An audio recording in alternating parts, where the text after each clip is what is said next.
एक बार फिर से हमारे YouTube channel SB success point पर आपका हार्दिक स्वागत है। अपन पिछले वीडियो में बात कर रहे थे अभिक्रिया के वेगों के प्रकार की। अभिक्रिया का वेग वो दो प्रकार का होता है, औसत अभिक्रिया वेग और ताक्षणिक अभिक्रिया का वेग। और फिर अपन ने इनकी परिभाषा या डेफिनेशंस और ग्राफ के माध्यम से इनको अच्छी प्रकार से समझा था। अब बात करेंगे अभिक्रिया के वेगों के प्रकार से। अगला टॉपिक आएगा स्टोइकियोमेट्रिक गुणांक के आधार पर अभिक्रिया का वेग किस तरीके से लिखा जाता है। उससे पहले अपन बात करेंगे अभिक्रिया वेग की इकाई। तो देखिए अभिक्रिया का वेग दो प्रकार का बताया था मैंने, दोनों का ग्राफ बताया था, क्रिया कारकों के संदर्भ में भी और उत्पादों के संदर्भ में भी। और अपन ग्राफ खींचा था तब सांद्रता और समय के मध्य ग्राफ खींचा था या बनाया था। ठीक है, तो अपन क्या कह सकते हैं कि सांद्रता समय ग्राफ वक्र की ढाल क्या करती है, अभिक्रिया के वेग को व्यक्त करता है। तो अपन ये बात लिख सकते हैं कि सांद्रता समय ग्राफ वक्र की ढाल अभिक्रिया के वेग को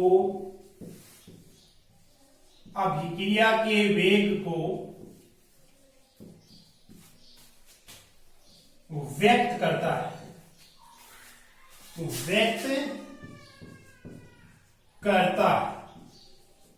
ठीक है, समझ में आया कि सांद्रता और समय के मध्य अपन ने जो ग्राफ खींचा था और फिर बाद में उसकी स्पर्श रेखा खींची थी और जो ढाल आई थी वो एक की तो ऋणात्मक आई थी और एक की धनात्मक आई थी। एक का मान थीटा का मान 90 डिग्री से अबव आया था और एक का मान थीटा का मान 90 डिग्री से कम आया था।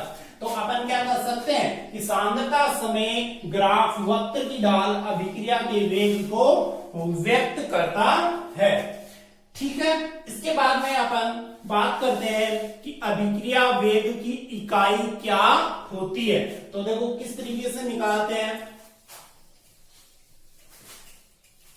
अभिक्रिया वेग की इकाई, अभिक्रिया वेग की इकाई या मात्रक।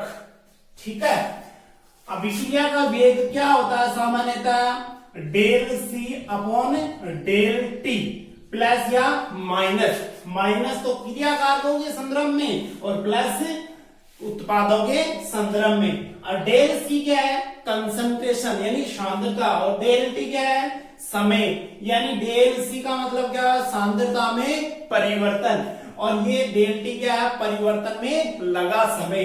तो अपन क्या लिख सकते हैं कि सांद्रता में परिवर्तन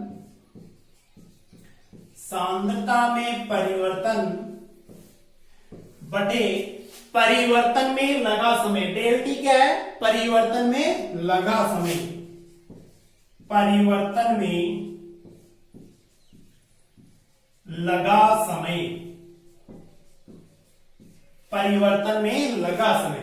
अब सांद्रता है, अपन को पता है कि सांद्रता है वो किसमें मापते हैं, सांद्रता को मोल प्रति लीटर। जब अपन विलियन वाला चैप्टर पढ़ेंगे, सॉल्यूशन वाला टॉपिक पढ़ेंगे, उसके अंदर सांद्रताएं आएंगी विभिन्न प्रकार की, जैसे मोलरता है, फॉर्मलता है, नॉर्मलता है। तो उसके अंदर जो सांद्रता आती है, तो सांद्रता का जो मात्रक होता है वो क्या होता है, मोल प्रति लीटर। यानी सांद्रता को किसके द्वारा, ऊपर तो क्या आता है, मोल बटे आयतन, यानी मोल बटे आयतन होता है, वो क्या होती है, कंसंट्रेशन होती है।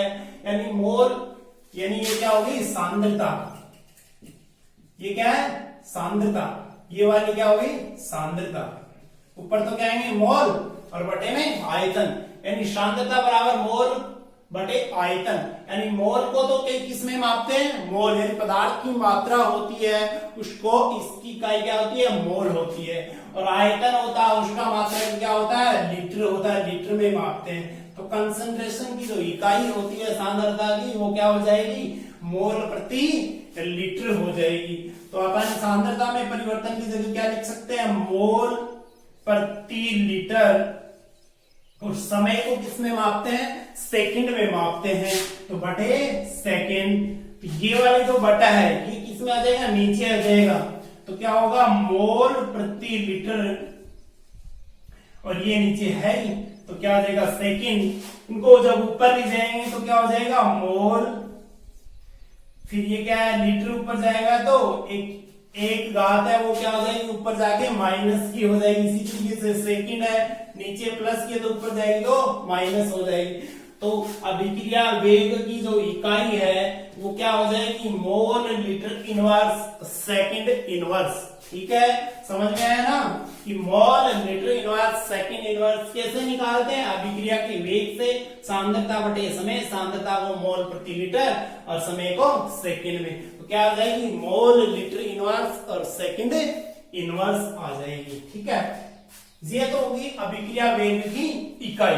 अब अभिक्रिया जो क्रिया कारक है, कोई भी रासायनिक अभिक्रिया उसमें क्रिया कारक, कोई भी गैसीय अभिक्रिया है उसमें क्रिया कारकों की सांद्रता को आंशिक दाब के रूप में व्यक्त करें, तो सांद्रता की जो इकाई होगी वो क्या होगी, एटीएम होगी, एटमॉस्फेयर, यानी वायुमंडलीय दाब। तो अपन क्या लिख सकते हैं, अपन लिख सकते हैं किसी गैसीय अभिक्रिया के लिए, किसी गैसीय अभिक्रिया के लिए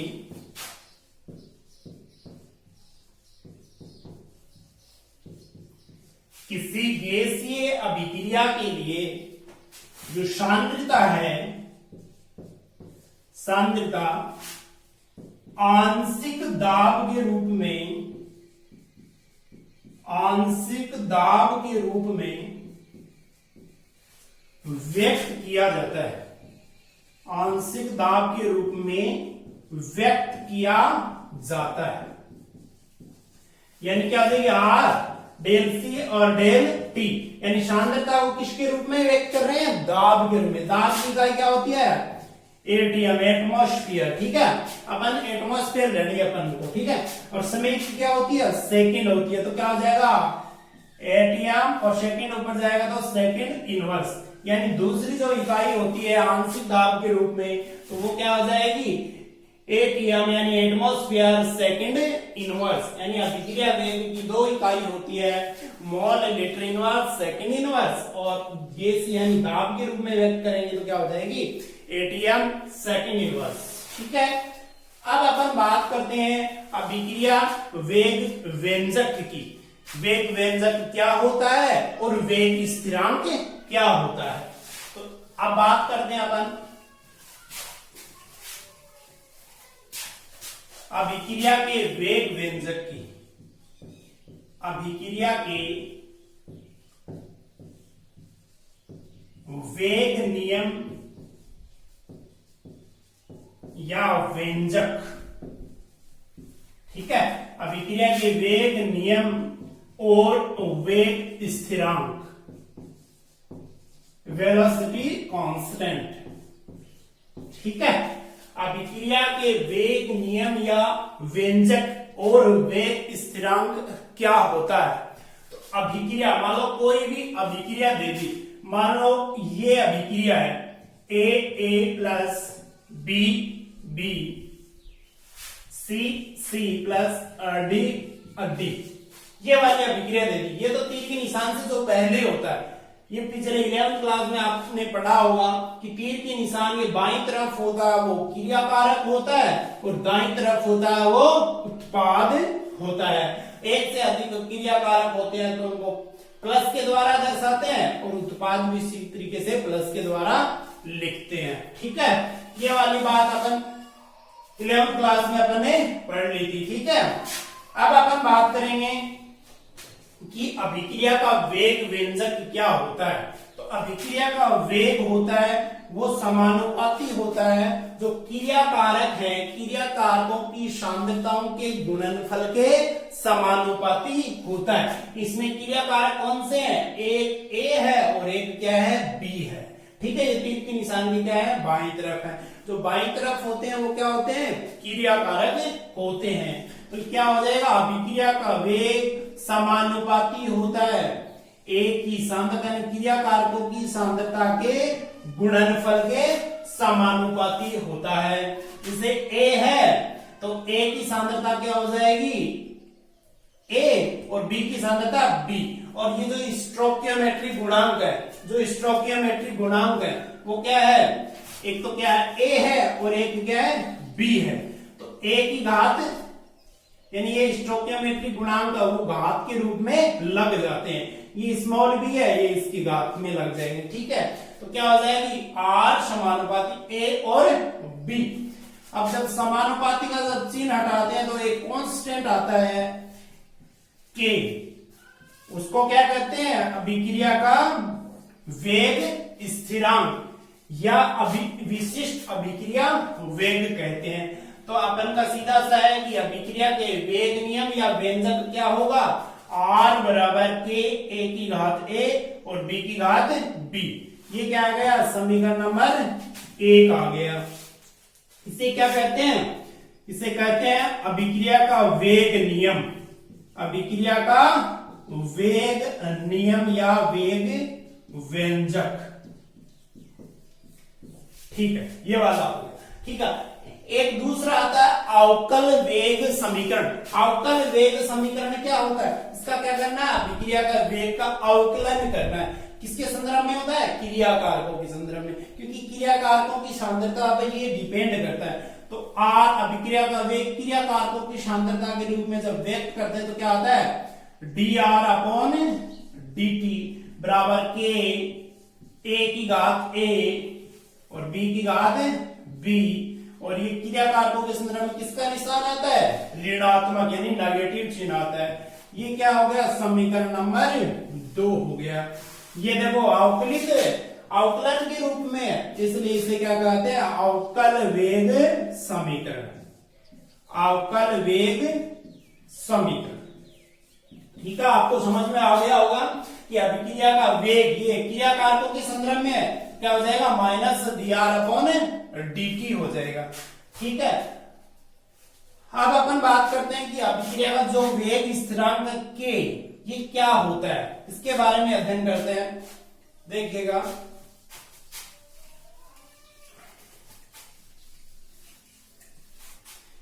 अपन ने अभिक्रिया का वेग व्यंजक क्या लिखा था? आर के, ए की सांद्रता ए और बी की सांद्रता बी, ये लिखा था। तो अभिक्रिया का वेग स्थिरांक, वेग स्थिरांक क्या होता है? के होता है।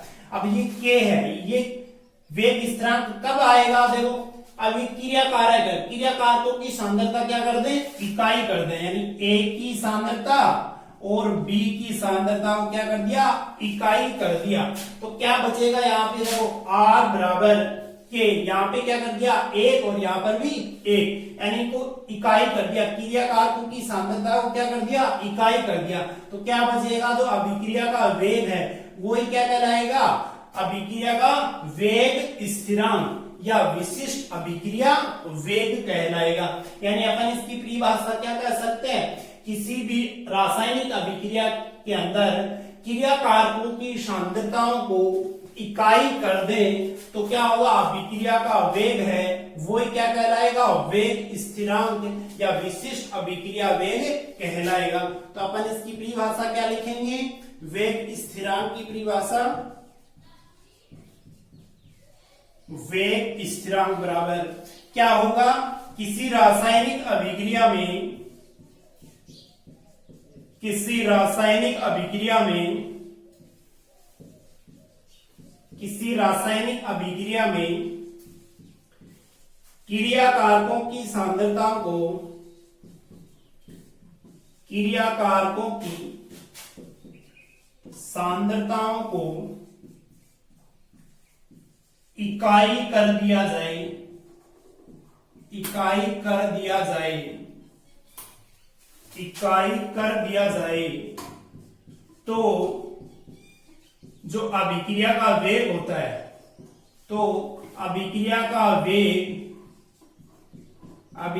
वेग ही वेग स्थिरांक या वेलोसिटी कांस्टेंट या विशिष्ट अभिक्रिया वेग कहलाता है।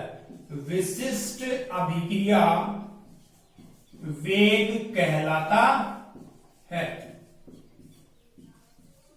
ठीक है, समझ में आ गया होगा। देखो वेग व्यंजक से इस तरीके से ज्ञात करते हैं। देखो R बराबर के ए की सांद्रता की घात ए, बी की सांद्रता की घात बी। अब क्रिया कारकों की सांद्रता में क्या कर दिया, इकाई, तो यहाँ पे क्या आ जाएगा, एक हो जाएगा, तो क्या बच जाएगा, R बराबर के बच जाएगा। तो यानी क्रिया कारकों की सांद्रता इकाई करने पर ही अभिक्रिया का वेग है वही क्या कहलाएगा, विशिष्ट अभिक्रिया वेग कहलाएगा।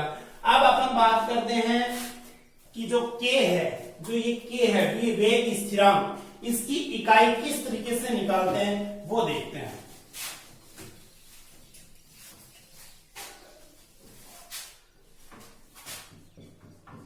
वेग स्थिरांक की इकाई, वेग स्थिरांक की इकाई, ठीक है। जिससे मान लो वही अभिक्रिया ए की घात, ये बी और ये सी और ये डी, ठीक है। इसके लिए क्या लिखेंगे, वेग व्यंजक लिखेंगे। आर बराबर के ए की घात ए और बी की घात बी। ये जो ए और बी आ रहा है, ये क्या होता है, स्टोइकियोमेट्री गुणांक होता है। ये क्या इसमें चले जाते हैं, घात में चले जाते हैं। तो क्या लिखेंगे, देखो आर की जगह क्या हो जाएगा, डी आर, क्रिया कारकों के संदर्भ D R upon D T, और क्या हो जाएगा के ए की घात ए और बी की घात बी, ठीक है। अब देखो ये आर होता है, ये क्या होती है, क्रिया कारकों की सांद्रता। अपन विमा निकाल रहे हैं तो यहाँ पे माइनस का चिन्ह नहीं लगाएंगे, ठीक है, कोई आवश्यकता नहीं है माइनस की। तो यहाँ पे क्या हो जाएगा, सांद्रता, ये वाली तो क्या होगी सांद्रता, और ये क्या हो गया, समय हो गया। और इधर ये ए और बी, ये क्या है, ये भी क्या है, सांद्रता है। तो क्या बच जाएगा, के बच जाएगा। और अपन को क्या निकालनी है, के की इकाई या विमा निकालनी। तो देखो यहां पे क्या लिख सकते हैं, सांद्रता में परिवर्तन, और ये परिवर्तन में लगा समय, और ये क्या हो जाएगा के, और ये क्या है ए और बी, ये क्या हो गई, सांद्रता हो गई। ये क्या हो गई, सांद्रता हो गई दोनों। अब दोनों की घात क्या है, अलग अलग है। तो जब इनको गुणा करते घातों को जब गुणा करते हैं तो क्या हो जाएगा, जब ये अलग अलग जब घात होती है गुण इंटू के अंदर, तभी क्या हो जाती है, जुड़ जाती है। इनको क्या मान लिया, एन मान लिया अपन ने, क्या मान लिया, एन, ए प्लस बी बराबर एन मान लिया। तो ये यहाँ पे क्या लिख सकते हैं अपन, एन लिख सकते हैं। तो इसको ये इधर क्या है, गुणा में है, तो इधर जाएगी तो क्या हो जाएगा, भाग में। तो क्या हो जाएगा, के बराबर सांद्रता बटे समय, सांद्रता ऊपर लिख देता हूं, देखो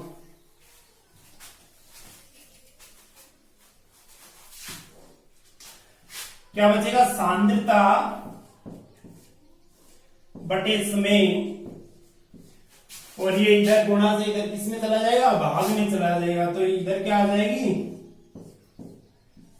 सांद्रता की घात एन आ जाएगा, और ये किसके बराबर आएगा, के बराबर आएगा, ठीक है। अब ये घात एन है, ये ऊपर जाएगी तो किस में हो जाएगी, माइनस में हो जाएगी। तो क्या बचेगा, सांद्रता, इसकी घात क्या थी, एक थी, ऊपर जाएगा तो ये क्या हो जाएगा, 1 माइनस एन हो जाएगा। और ये समय है, समय भी ऊपर जाएगा तो किस में चला जाएगा, माइनस में, समय माइनस 1 बराबर क्या हो जाएगा, के हो जाएगा। अब सांद्रता को मोल प्रति लीटर में लिखा जाता है, और समय को सेकंड के रूप में लिखा जाता है।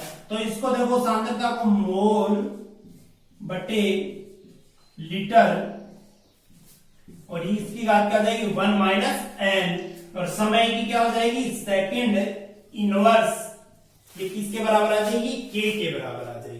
तो अपन क्या लिख सकते हैं, के बराबर मोल की घात तो क्या आ जाएगी, मोल ऊपर है तो 1 माइनस एन, इसे बटे में तो चिन्ह क्या हो जाएंगे, उल्टे हो जाएंगे, तो लीटर एन माइनस 1, और ये क्या है, सेकंड इनवर्स। कहने का मतलब वेग स्थिरांक की जो इकाई आएगी वो क्या आएगी, के बराबर मोल की घात 1 माइनस एन, लीटर की घात n माइनस 1 और सेकंड इनवर्स। इस तरीके से अपन n का मान रख के, जैसे n का मान 0 भी रख सकते हैं, 1 भी रख सकते हैं और 2 भी। इस तरीके से अपन विभिन्न प्रकार की अभिक्रियाओं की कोटि की जो मात्रक है वो अपन निकाल सकते हैं।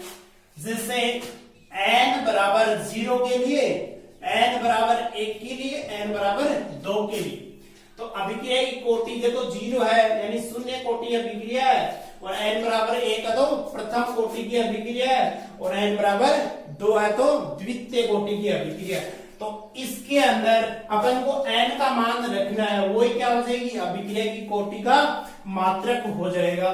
तो देखो n बराबर 0 रखे, जैसे मान लो ये सूत्र दे रखे, ये विमा दे रखी है, k बराबर mole 1 minus N litre n minus 1 और सेकंड इनवर्स। तो n बराबर 0 लिखें तो क्या आएगा, शून्य कोटि अभिक्रिया के लिए यहाँ पे 0 रखेंगे तो क्या बच जाएगा, मोल, और यहाँ पे 0 रखेंगे तो क्या हो जाएगा, लीटर, और ये क्या बच जाएगा, -1 और सेकंड इनवर्स। कहने का मतलब जो शून्य कोटि की जो अभिक्रिया है उसके लिए जो मात्रक आएगा वो क्या आएगा, मोल, लीटर इनवर्स और सेकंड इनवर्स। इसी तरीके से अपन प्रथम कोटि की अभिक्रिया के लिए लिखें तो यहाँ पे n की जगह क्या रखेंगे, 1 रखेंगे, तो 1 माइनस 1 क्या हो जाएगा, 0 हो जाएगा, और लीटर का भी क्या हो जाएगा, 0, तो क्या बचेगा, सेकंड इनवर्स बचेगा, यानी प्रथम कोटि की अभिक्रिया है उसके लिए जो मात्रक आएगा वो क्या आएगा, सेकंड इनवर्स आएगा। इसी तरीके से अपन द्वितीय कोटि की अभिक्रिया के लिए लिखें, n बराबर 2 के लिए लिखे तो यहाँ n की जगह क्या रखेंगे, 2 रखेंगे, तो क्या बचेगा, 2 रखेंगे तो क्या हो जाएगा, मोल की घात -1, और यहाँ पे 2 रखेंगे लीटर में तो क्या बच जाएगा, लीटर, और ये क्या हो जाएगा, सेकंड इनवर्स।